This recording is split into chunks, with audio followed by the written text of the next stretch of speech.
Hola una vez más, soy Lucas y aprovechando la experiencia de esta pandemia quiero hacer crítica y autocrítica por si ayuda en algo a mejorar la sanidad de este país, cosa que dudo muchísimo.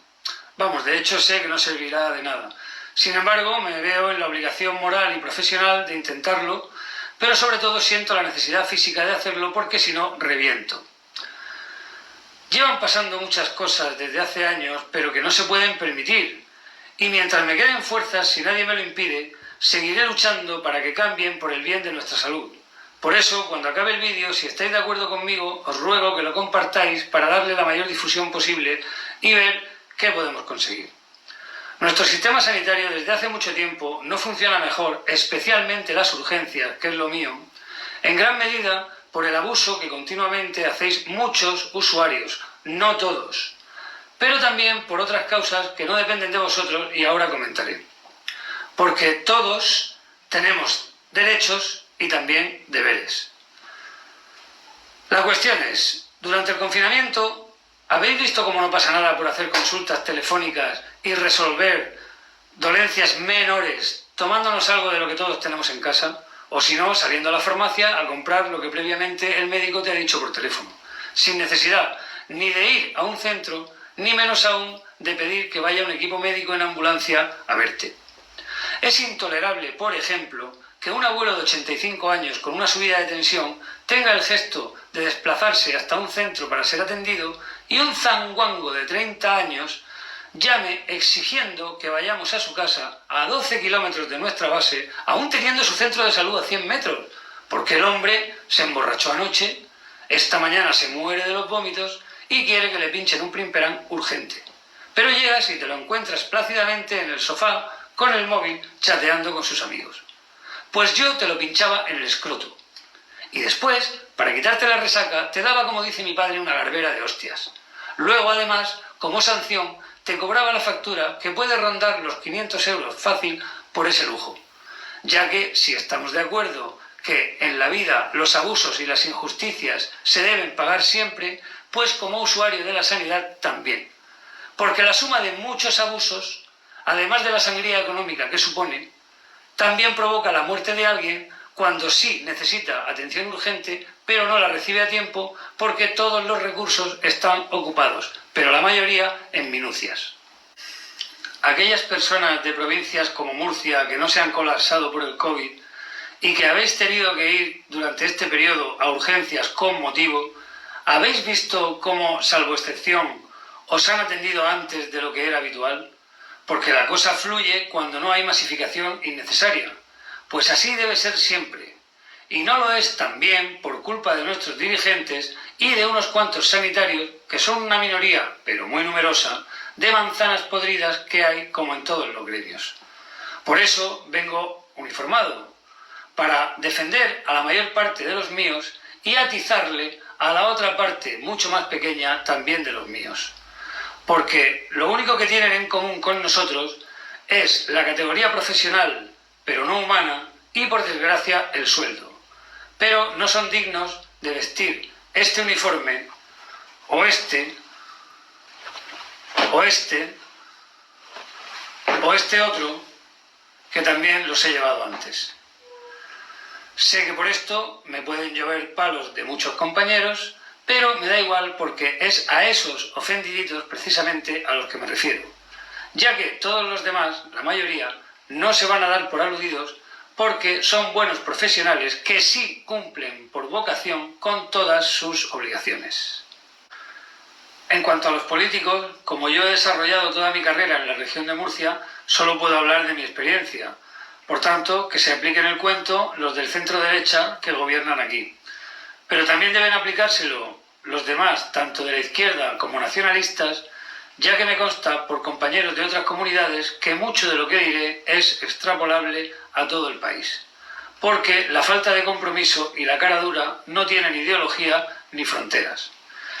Una de las pocas cosas que ha dicho Pedro Sánchez con las que estoy de acuerdo es que se debe reforzar la atención primaria.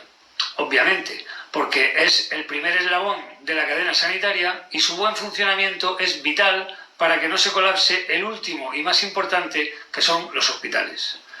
Otra cosa es que esté de acuerdo con él en la forma de hacerlo, porque dentro de este nivel asistencial hay diferentes servicios gestionados por gerencias distintas que no están incluidos en el mismo presupuesto.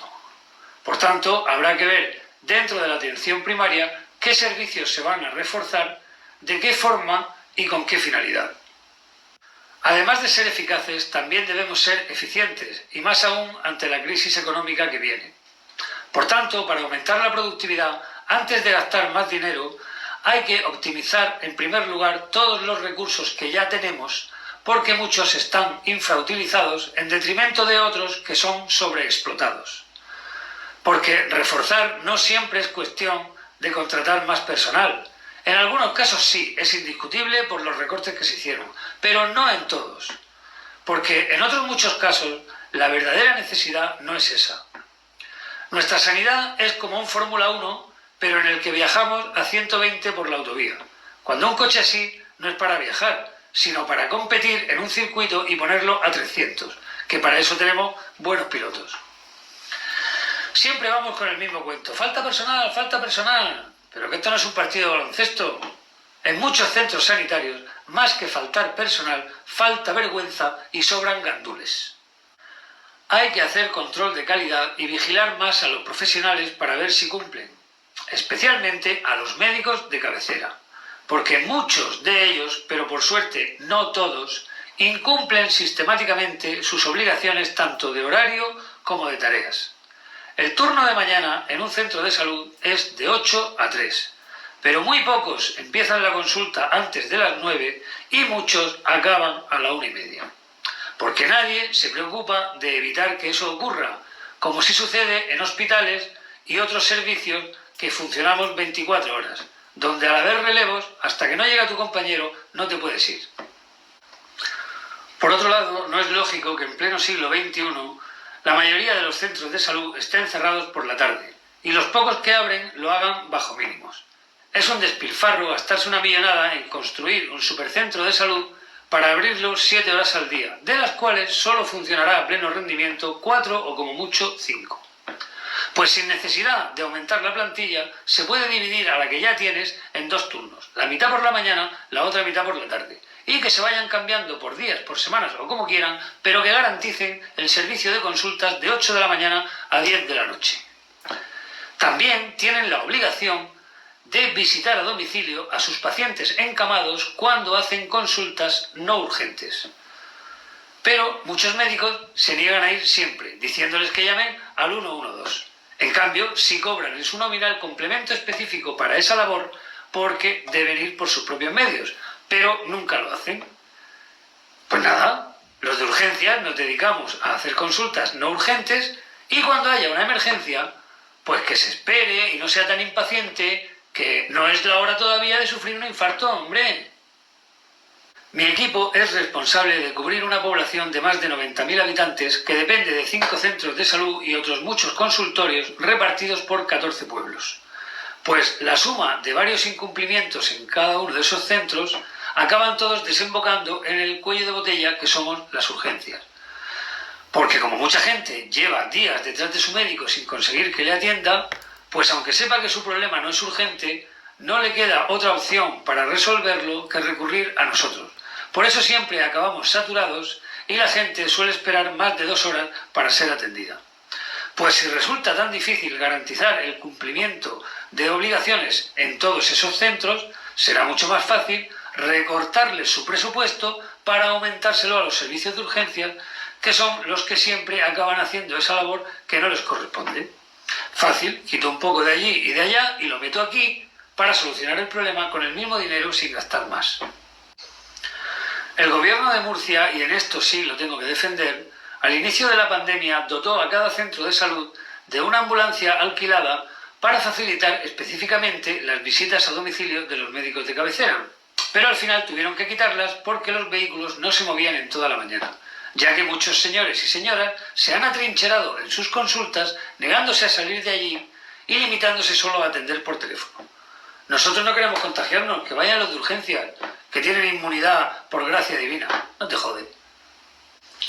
Por otra parte, respecto a mis compañeros más directos, o sea, del personal de todas las urgencias, tanto de primaria como de hospitales, debo decirle a unos pocos y pocas que para dedicarse a esto hay que tener sangre.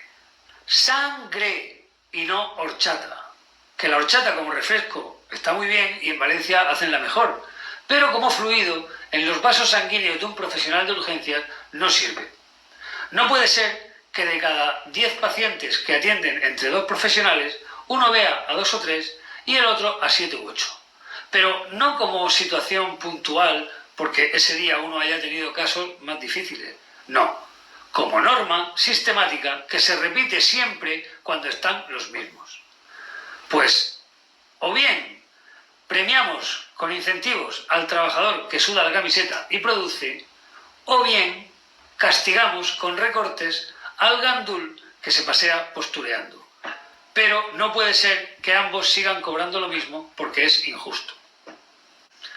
Además, en el tema disciplinario, aparte de los gandules y caraduras, es inadmisible que haya incompetentes cuya mala praxis supone una imprudencia temeraria continua y otros cuyo desequilibrio mental es preocupantemente peligroso. Y lo peor es que los jefes, a quienes defiendo sin ánimo de hacer la pelota, no disponen de las herramientas legales para poder sacar a esa gente de la circulación, o si disponen de ellas no les permiten utilizarlas por presiones políticas, sindicales o de cualquier otra índole, y se ven obligados a comérselos con patatas. Lo máximo que pueden hacer es cambiar el marrón de sitio, como el caso reciente de un médico impresentable que la lió parda en un centro de salud y lo que hicieron fue sacarlo de allí para llevarlo a otro pueblo donde no lo conocen. Y así, hasta que la vuelva a liar en su nuevo destino, pues el pobre jefe tiene un tiempo de margen para respirar tranquilo. A mí, como a la mayoría, en 23 años jamás me han puesto una sola reclamación, mientras que hay compañeros y compañeras que acumulan tacos de quejas en un archivador. Pero ahí siguen y no pasa absolutamente nada.